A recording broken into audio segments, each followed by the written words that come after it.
Wrestling fans around the corner, around the world, I'm Dan Marotti. And this is WWE Hall of Famer, Mr. USA, Tony Atlas. Tony, the fans might have missed you back on January 19th. We had a little bit of snow in the Boston area, but you're going to be back Friday night, March the 1st, right here at MWF Studios. We want the fans to come down. Admission is free. Yes, and not only that, Boston media is the best, is the beast of the East. SOS, simply out of sight. Often imitated, but never duplicated. I don't think anyone could duplicate what you and I created. No, because it's raw. Because I'll tell you this, there's many... No strip, just say what we think, say what we mean. It's raw. Many people tried to copy what we did with the Iron Sheik in this studio, and they were never able to get the recipe right, so to speak. Right. The original is always better than the rest. Absolutely. Tony will also be available for autographs and pose photos for a nominal fee. And again, while admission is free, we want you to come on down to the TV studio. Whether you're in Boston or anywhere around the world, we need as much fan support as possible. We have great items for sale on BostonWrestling.com. We're starting to use eBay more. The more fans that participate in getting these shows produced, the more Tony will be here. I know, Tony, our goal has been to try and get you here on a weekly basis if the fans will support. Yes, you know, and one thing about Boston media that they does for a lot of us legends, Vince does a lot for us, but he keeps us undercover a lot. But with Boston media, you can get to see Tony, you get to see the Iron Sheik, you can get to see the Tito Santana, and come and meet us live and listen to some of our stories, because some of the things that we did in our younger days, a lot of it being legal today, first of all. Very true. But it was a different world, and I was lucky to see the old world and see the coming of the new world. WWE isn't going to produce a 3-DVD set for every superstar they ever had under contract. That's why these types of shows are so important, especially where we lose so many legends on a yearly basis. So again, we send out the invitation to you Friday night, March the 1st, right here at MWF Studios, Melrose, Massachusetts. Check out BostonWrestling.com for complete event information.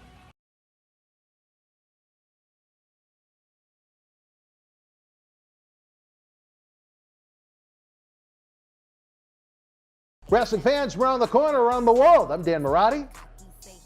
And I'm Mr. USA, Tony Atlas. It took him a second. Always does. Before we get to this great full-length episode of Memories and Legends, check out some of our great friends you can help support the cause to keep more Memories and Legends coming your way.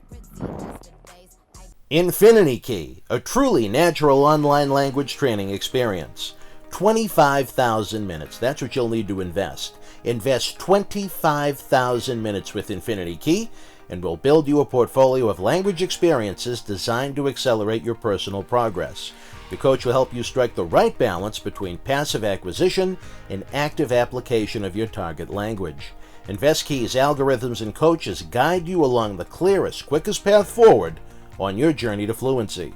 Visit www.infinitykey.rocks for more information and follow Infinity Key on Facebook at facebook.com/InfinityKey.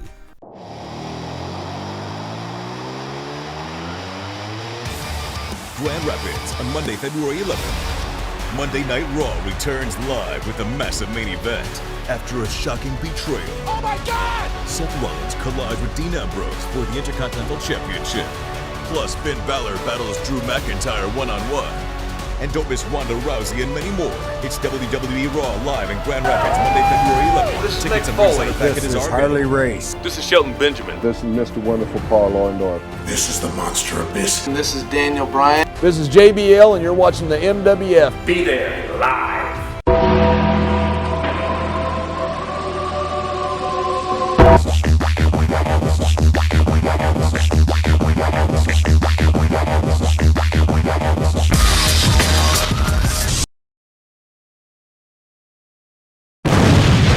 All right, Tony, the fans have been asking for it. WWE Raw is live tonight in Grand Rapids, Michigan, the Van Andel Arena. But you and I, we've got a month-long series in honor of Black History Month. Yes, we are. And Black History Month, to me, don't just represent black people in America. It represents America at its best, where there was a lot of people that was involved in the movement. And when you look back at history, most of the people that was involved that never get talked about were people of non-Africa descent. So I always like, when I think about it, I always think about all the people like George Scott, who was a Canadian. I always think about Bill Watts from Louisiana. And I think about other people that, in this wrestling business that had so much to do with my success, the success of Ron Summer, the success of Junkyard Dog. And a lot of us, like they say, we had every great man, there's a great woman. Where we had every black wrestler, there's a great white person that stuck his neck out on the rope and went out on a limb. Because as you know, Bill Watts got kicked out of the NWA when he put that belt on Ron Summer. Yep. I mean, he got a lot of backlash from his peers. So I always like to include other people other than just black people. Cause you share the wealth. We didn't share it. We didn't do it alone. We didn't do it by ourselves. And it's almost sad when I think about things. When they talk about, even when they go back to days of slavery, I mean, John Quincy Adams get left out of there. John Brown get left out of that. And most of all, Abraham Lincoln get left out of there. So they had three Caucasian people that John Quincy Adams lost the presidency defending black people to get them back to Africa. He could have been president if he hadn't done that. I think Malthus beat him after that. And then John Brown, in Kansas, he got hung for his participation in helping black people. And our president got assassinated for his participation in helping us. Unbelievable. Tony, you know, one thing you have to commend WWE for, every February, I think it does an outstanding job celebrating Black History Month. A lot of what they do nowadays you could almost look at as PC-type material, but long before that became part of the norm in WWE, they really went out of their way to push Black History Month. Well, that's Vince Jr. Yeah. That's Vince McMahon. You see, Vince McMahon, he decided that he wanted to give our guys some, just like they have what they call the Pro Wrestling Hall of Fame. And me and Rocky Johnson went to it one time, and what Rocky noticed, I didn't notice, they only got one black person inducted in it, in the Pro Wrestling Hall of Fame, and that's Junkyard Dog. And they always badmouth WWE Hall of Fame because they put other people in other than wrestlers. Right. And Rocky Johnson told the guy that ran when they was out in Amsterdam, New York, he said, if it wasn't for the WWE, we wouldn't be in no Hall of Fame. So with the WWE, they don't discriminate against race or gender. If they feel that you qualified to be in it, they're going to put you in. The reason they put other people other than wrestling in it, because he have what they don't say, he got what we call a WWE Celebrity Hall of Fame, which our Commander-in-Chief is a member of since 2013. So there are other people that was involved in wrestling to make wrestling what it is now, starting with Liberace with WrestleMania 1, or was that 2? No, he was at WrestleMania 1. WrestleMania 1. So WrestleMania started off with celebrities. And it had Muhammad Ali, Liberace, and, you know, and the list go on, and every year. And so the fans, because Vince wanted to give the fans more than just wrestling. It's a big event, so why not bring out all the top singers, the top actors, the top of everything, because it's entertainment. Wrestling, football, basketball, it's all entertainment. It's sports, but it's still entertainment. People get entertained by watching sports, and they get entertained by watching the movie. All right, wrestling fans, we're going to take a brief time out. Last week we focused on Shelton Benjamin. When we come back, we're going to have our next spotlighted superstar. Stand by. Edinburgh.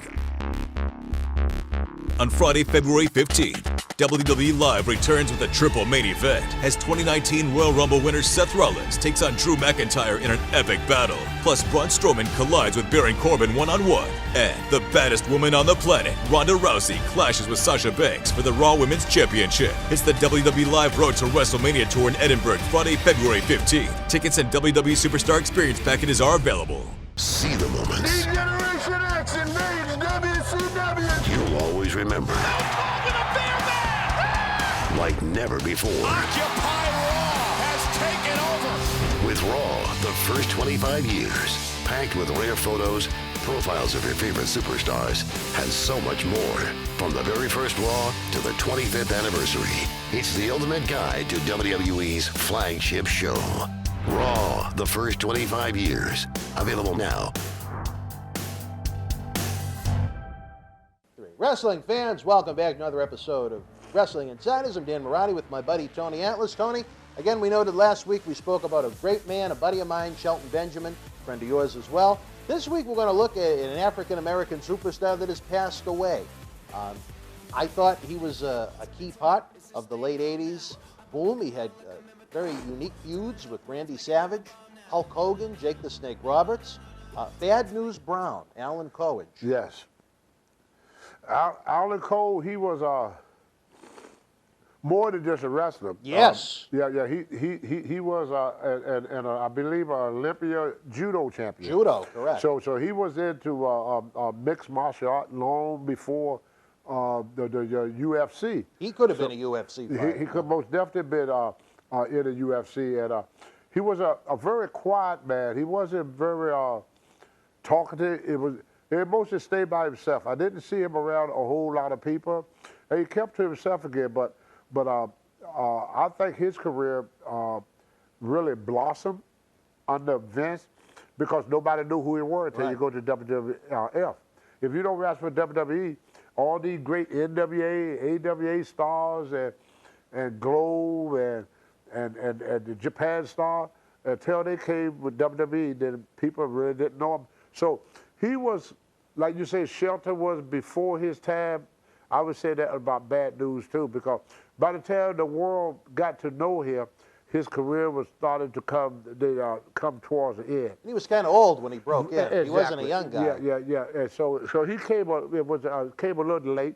I think his career would have been a lot bigger if he had came into the business a little bit earlier. I think he would have been great during the Attitude Era because he had an attitude. You know what I mean? Yeah, with the Stone Cold era. Yeah, he would have been great during that time. If he could have hit it right about that time, he would have been. Like I said, timing is everything. Like I said, me and Rocky, if we had won the belt in 2002, it wouldn't have the impact it had that by winning it in 1982. So, timing is everything. We'll talk about timing. Again, I wasn't in Stamford, Connecticut for the contract negotiations, but Bad News claimed he was promised the spot by Vince McMahon to come into WWF and be the guy to defeat Hogan and become the first world black heavyweight champion. Obviously, while he did feud with Hogan and Savage at different points while they were champion, he never got the championship belt. Do you think that Bad News, with his background in judo, would have been a credible world champion? Not as good as Hogan. Why is that? It was, everybody got something about him called charisma. And Bad News, when you see him wrestle, he reminds you of the Killer Kowalski, the Ivan Koloff, the Ox Baker. And Hogan has some of that, but Hogan was about the high spot, the fast moving, working the crowd, and it was the personality and charisma. Like you take Dusty Rhodes, he never did a drop kick. He didn't do the moves that Rey Mysterio did. He didn't do what Stone Cold did. He didn't even do as many moves as Hulk Hogan did. But to the fans, he was one of the best they ever seen. He didn't have the great body like everybody else did, but he had what they call charisma. Yeah. It was just something about him that the people wanted to see. I think that everybody ended up in a spot that where they belong, unless they've done something like truly. I could have went higher in wrestling if I kept my nose clean. But unfortunately for me, I did some things that deterred that thing. And not to put Bad News Brown down much, but the few conversations I had with him and a couple more African-American wrestlers was not, let's say, favorable towards white people. I've heard that. Yeah, so when that get back to the office... They don't like that. How can you promote that? Exactly. I mean, you can't send them to a big banquet. You're not going to You're not going to do Make-A-Wish meet and greets with them. You can't say that guy there with these type of feeling. So a lot of the guys that like Bad News and Thunderbolt Patterson, they came along a little bit before I did, so they faced a little bit more discrimination than what I did, and they have a little resentment for things that happened to them 10, 20 years earlier. And I don't think some of the things that happened to Brand News that he totally was forgiven about. And I think his personality towards whites had a lot to do with how far they want to. Because a lot of times what you do on the outside of the ring is just as important as what you do inside, yeah. Do you think that, share my opinion maybe, I think someone like Bad News Brown is what's missing in wrestling today. He's not a guy that has six-pack abs. He doesn't look like an Abercrombie and Fitch model. He didn't flip, he didn't fly, but he was a tough-looking guy that would go in there and beat the shit out of you. And there aren't enough guys like that in wrestling nowadays that you look at and say, wow, I wouldn't want to meet that guy in an alley. Other than a Harley race, there are very few tough guys in this business that could draw anybody for some odd reason. They got the toughness, but they don't have the charisma to put asses in the seat. Like you take, for example, if there was a real fight between the Iron Sheik and Hulk Hogan, Sheik would beat him all day long. Oh, sure. If there's a real fight between Hulk Hogan and Bob Backlund, Backlund beat him all day long. But when you look at the ability to put asses in the seat, both of them put together couldn't do what Hogan did. And a promoter look at how many tickets you could sell, not so much about how big. Most of the time when I first started, and you probably hear this from other wrestlers, always the toughest guy was the guy that lost every night. A lot of the times, yeah. Like Johnny Ross. There were very, very, very few people in a real fight could beat Johnny Ross, and most of us knew that. Johnny Ross was probably one of the toughest individuals I ever went to. Like if you had Johnny Ross and Alvin Puskett, Johnny Ross would beat Alvin Puskett all day long. Sure would. But he didn't have the charisma, the body, or the ability to draw like Alvin Puskett. We all looked at it all about is a business. You take Larry Holmes was a great, great fighter, but when he got the belt, boxing died. Nobody paid to see Larry Holmes. They paid to see Muhammad Ali. Right. They paid to see Mike Tyson, but it didn't. And Evander Holyfield. Yeah. They wouldn't pay to see him. After Tyson, people lost interest in boxing. All right. Well, Tony, that's an interesting point of view. Flashback to April 1990, WrestleMania 6 in Toronto. I don't know if you've ever seen the match, Tony, but maybe you've heard of it. When Bad News took on Roddy Piper at WrestleMania 6, Roddy Piper painted half of his body black. And someone, I don't remember who it was, they put some kind of a solution in the paint where Piper couldn't wash the black paint off of him. Now, have you ever seen it? No. Are you insulted by that as it's described? No. It doesn't insult you. Why? Piper said it was a play on the Michael Jackson song Black or White. Yeah. What's wrong with that? Well, Bad News, I don't think, was not as jovial about it as you are. That's what his problem was. He took things.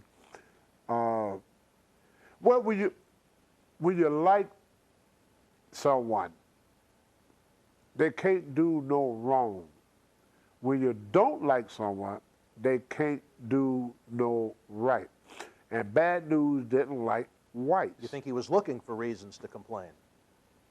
Cause, I mean, you can't. What's wrong with painting your face? Everybody paint their freaking face. Well, You gonna complain about what color? I mean, look at Ultimate Warrior. He painted his way black, red. well, blue, when I say green. Piper painted himself black, half of his body, Half was from black, head the other to half- toe, was black, and the other half of him what's was wrong white. with that? Well, I'm just throwing it out there, Tony. It was part of the mystique That's of my Bad point. News Brown. That's my point. Kamada put white paint on. How come they didn't get mad at him? All right, well, See, that's what I'm saying. That's his mentality. Yeah. So when the promotion see hurt him. that, well, when the promotion see that, see, because you have to be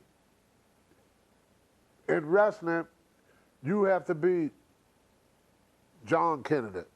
You have to be Martin Luther King. You have to be for all the fans, not some of the fans. Like John You- Tremontosi. Right. You Yeah. have to appeal like Undertaker. You have to appeal to every wrestling fan. Like Dusty Rhodes. Dusty Rhodes was loved by both black and white. Sputnik Rhodes loved by both black and white. Shawn Michaels, both black and white. And this guy came up through a time where his main interest was just to In other words, Bad News Brown and Al Sharpton, the same person. Except he's a lot tougher than old Al. But I think Bad News even now could probably take Al Sharpton. Yeah, the mentality. You take like me just sitting out here saying that black teenagers should not join a street gang. Al Sharpton would hear that and say, "Oh, Tony's knocking black people." No, I'm trying to help you. Don't join a street gang. Go to college, join the football team, the wrestling team, the basketball team, but don't join game bangers. Do you think Alan Coage wanted to be a victim? Once you started, evidently for a lot of people, play the victim because it's profitable. They use it to get their way through life. Just like if you tell me, say, Tony, I've been using you just about every week for the last couple of years on Boston media. Yeah. So I figured that I will have me a different guest instead of you all the time. And then I hit you and say, "Oh, you don't want me on there because I'm black." No, you don't want me on there because once a book been read, it's old, and you have went as far as you could go with me, and you looking to promote your company to another level by giving the fan another view other than the view of Tony Atlas. Has nothing to do with my color or my race or my looks or my height or my weight or my age. It got nothing to do with none of that. What it got to do, it's been there. Once a book be read, it's old. And so with people, they like to see something different. It's like Thunderbolt Patterson, when they asked him to do something, he would say, "Oh, you want me to lose because I'm black?" No, we want you to lose because we could draw more money with you losing than you winning. Right, right. Plain and simple. I mean, he didn't put Stone Cold Steve Austin in his spot or gave Hogan that belt because he was white. I mean, Vince was not looking at their color. They didn't put the belt on me and Rocky because of our color. Vince Sr. told me himself, he said it was our belt. We both were built guys. Yeah, we were both jacked. So when he saw us standing together, because he wasn't even my partner then, S.D. Jones was. Right. So he moved S.D. out and put Rocky in because he said we look better together. It wasn't because we were black. If Rocky was white and had that physique, when I was in Texas, they put me and Ultimate Warrior together because we had the same build. And they figure, just like when you look at Mad Dog Vachon and Butcher Vachon, you know, when you see them together, they made a great team. They match. Gene and Ole Anderson, they match. You know, Shawn Michaels and what was that? Marty Jannetty. When you see them together, the Rock and Roll Express, same thing. A promoter, it gelled. Right, when they can see it, when you put them together, hey, that fits. It's like trying on, you're going to put on your suit to go somewhere, and you grab a tie from the closet, and you match, and say, let's try this tie. And then also you put one tie up against the shirt, that's the tie. That's what Vince does. He don't judge you on your race, your gender, your religion, none of that. It match. It fit. All right. Well, Tony. And when they put me and SD out, they tried everything me and SD. It didn't click. Right. But the first time they put me and Rocket in the ring together, it clicked. It worked. It worked. That's the only reason they did it. It had nothing to do with color or anything else. Vince do have things against color. Yeah. I don't know if you know that. Vince Jr.? Yeah. He don't like black. He don't like white. He don't like yellow. He don't like green. No, that's the only way to do it. That's the only color he likes. I think you missed the punchline to the joke. Yes, I did. All right, Tony, we mentioned it was April of 90 at WrestleMania 6 when Bad News and Piper worked. By the end of 1990, Bad News walked out on a very lucrative position with WWF. He went to Japan, and then he went to Mexico. You and I had a conversation about this on the phone. We got to backtrack just a little bit. We said Bad News was a bad dude. Andre, also one of the toughest guys in the history of the business. Right. There was an encounter on a bus in New Japan Pro Wrestling where Andre was throwing around the N-word, and Bad News Brown didn't want to hear it. He went up and confronted the Giant and wanted to fight him off of the bus. Now, do you think Bad News could have taken Andre? No. Why?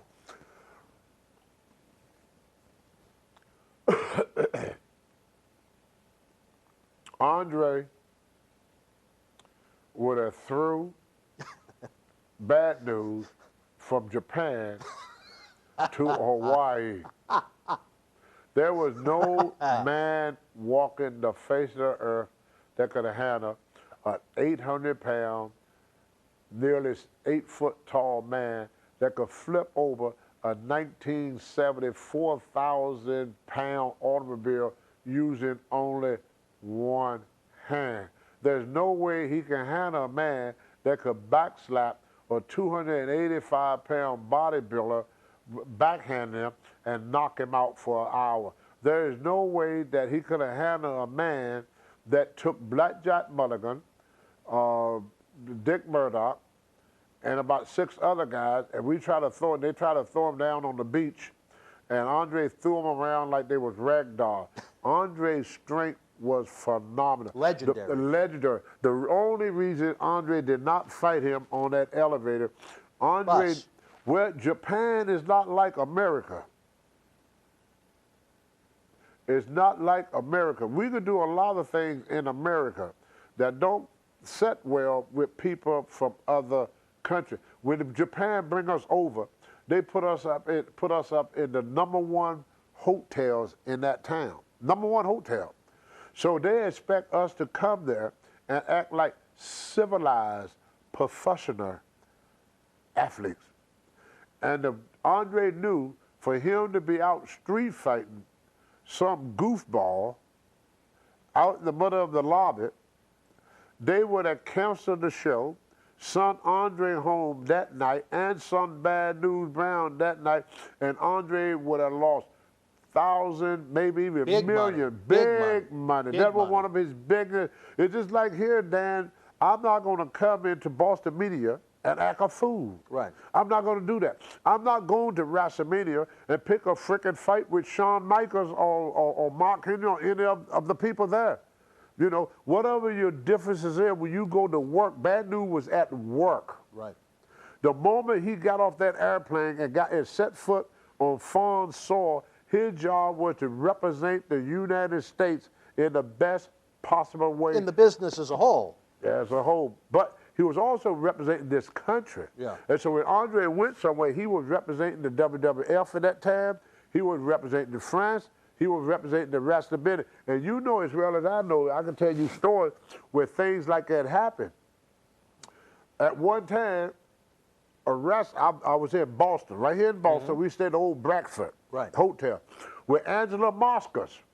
King Kong Angelo Mosca. King Kong Angelo Mosca. When I saw him get his butt whooped on TV by one of his old ex-football players, I said, about time somebody light his ass up. You're talking about a couple of years back in the Canadian football ceremony. I was glad to see somebody do that. Yes, and Andre, he deserved every damn bit of what he got. You see, we was at the Bradford Hotel, and the guy now y'all going to not believe this, but we would stay there downtown Boston at the Bradford, right next to Chinatown, for $25 a night.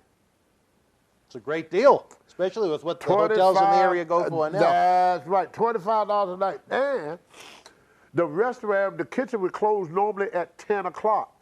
They let the kitchen stay open until 2 o'clock in the morning for us wrestlers. Really? The bar used to close at midnight. Yeah.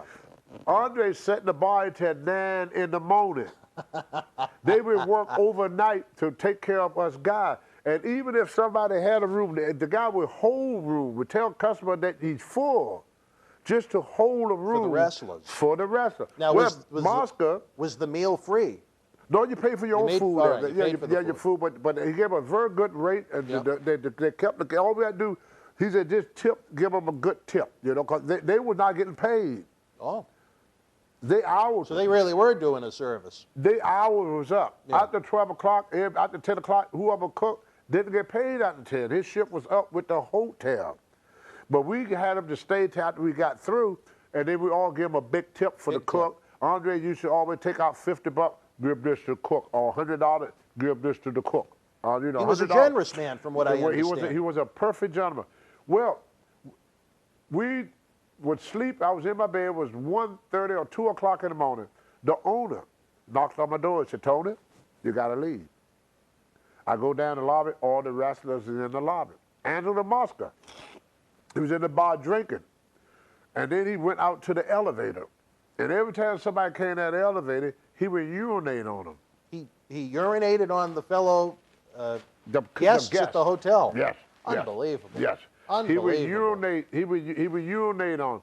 So when the boss, somebody called and said, they got this big 300-pound guy urinating on your guest. So he came down, and Mosca never met him. Mosca urinate on the owner. Oh, did he really? Yep, so dang so did. Whoa. So we got kicked out of the hotel. There was a lot of hotels that when you tell them you're a wrestler, you could not get the hotel because people like Ric Flair, we throw a TV out in the one, they would tear up a room. They didn't care. We couldn't get rental cars in the 80s. I mean, in the 90s. I don't know if you know that. I remember that, yeah. We couldn't in the 90s, and that was because of Davey Boy Smith and what was his partner? Dynamite Kid. Yep.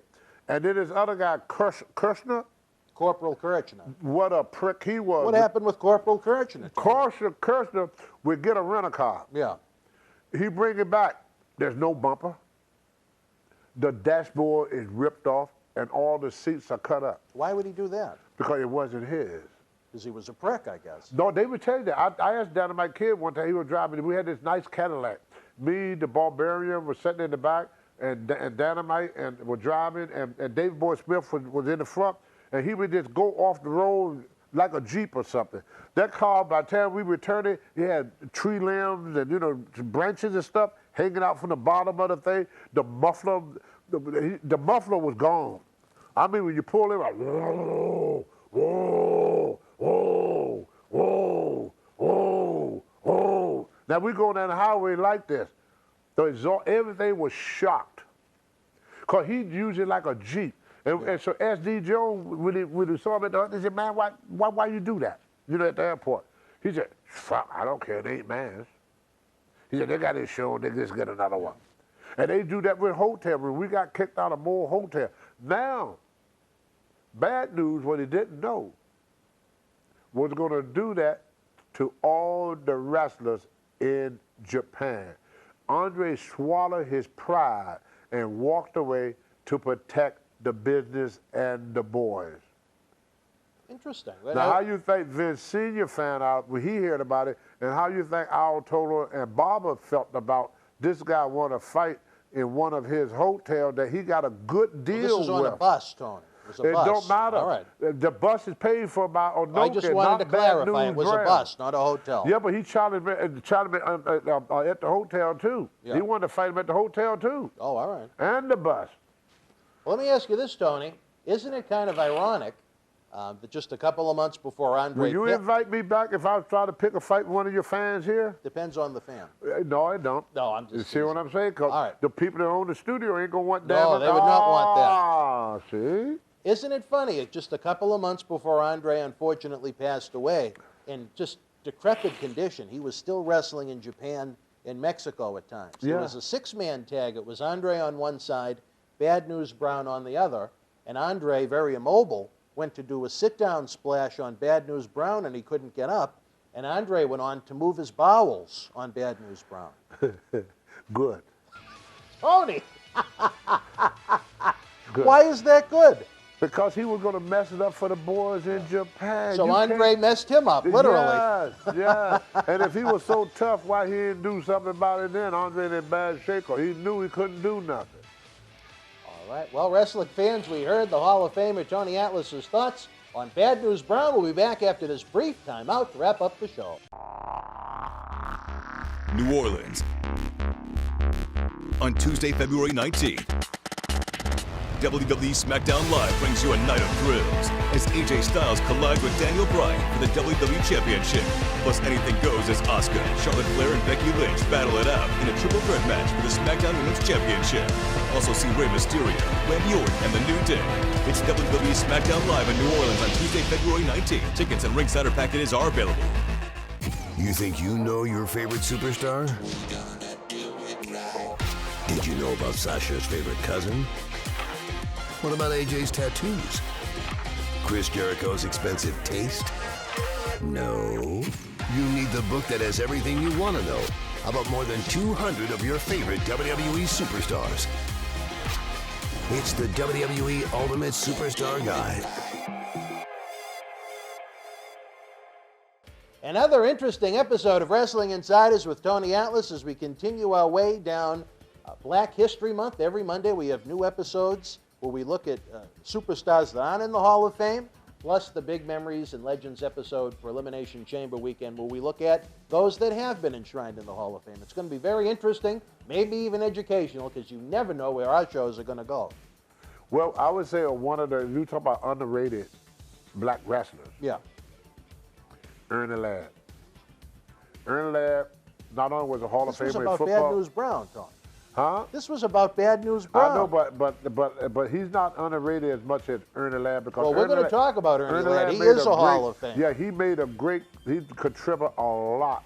And Vince Sr. told me himself. He said, if you ever want, if anybody ever tell you who was responsible for us looking at you, he said Ernie Ladd.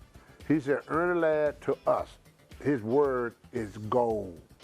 Well, wrestling fans, you're going to have something to look forward to because Tony and I will be discussing the Hall of Famer, Ernie Ladd. Again, before we go, we got to get a couple of those cheap plugs in. In addition to the Black History Month episodes we have, Tony and I are going to have more of a lighthearted episode on Thursday, February the 14th, which happens to be...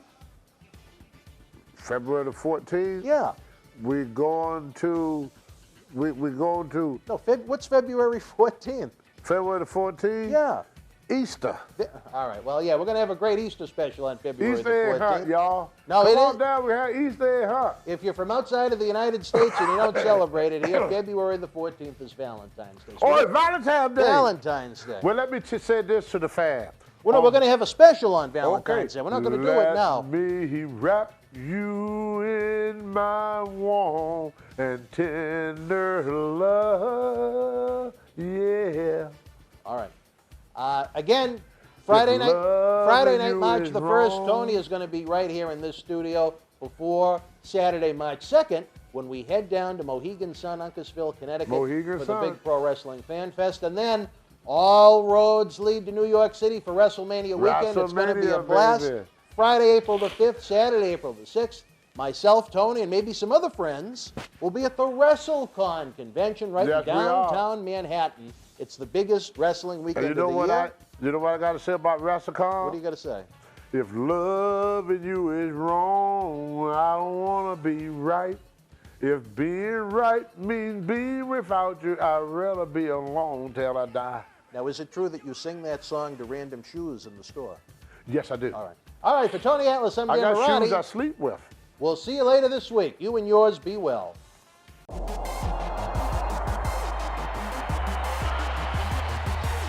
Lafayette on Monday, February 18th. Feel the thrill as Monday Night Raw returns. Witness Seth Rollins collide with Dean Ambrose for the Intercontinental Championship. Plus, Finn Balor and Elias battle Drew McIntyre and Bobby Lashley in a tag team match. And don't miss Ronda Rousey and many more. It's WWE Raw live in Lafayette, Monday, February 18th. Tickets and ringside packages are available.